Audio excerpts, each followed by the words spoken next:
mahirap pag maalon dito sa Lawa ng Taal bago makapagpatuka na isda. Yan ang hirap nila.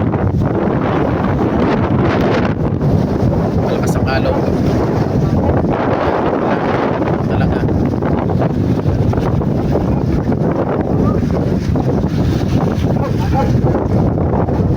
Bakit niya may lagayan?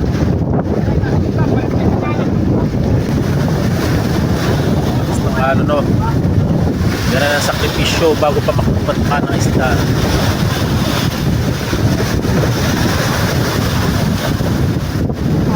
Kaya huwag ingat.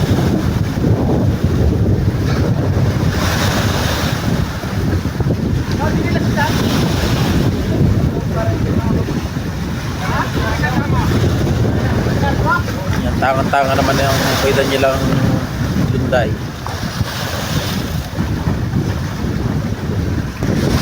Yan sa tao. Lati. Nasa palo no.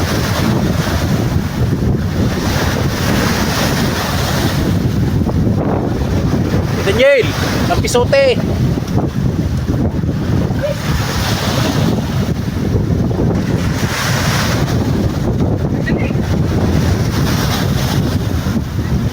Kailangan talaga tulong-tulong at mayroong nakaagapay din sa pag binuhay ang bangka.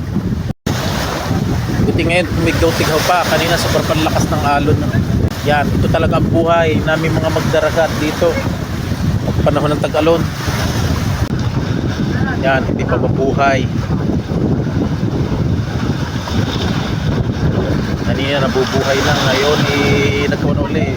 Baka ang buhiyan ito may problema. Yan, pinag-aaralan ng Kuya Daniel kung ano ang gagawin dahil hindi talaga mapaandar eh. Kanina napaandar na.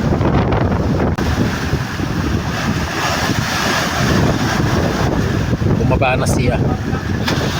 Yan ang isang bangka ay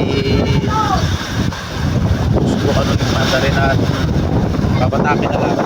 Wala natin paraan para dala sa laot ng may tuka kayo. Chok mo daw. Yan, meron siya. Ayan na, isang rescue na baka namin.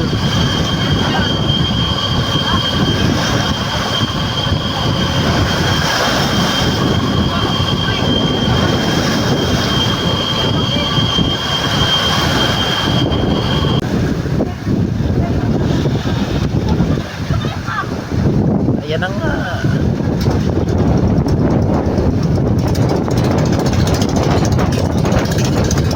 Lumandar na sila. Yan, ganun po talaga ang tunay na buhay sa pagtanggalon. Anong kahirap pa papuntang laot. Yan guys, magpa-andar na sila. Dalawang bangka namin at hinila na lang.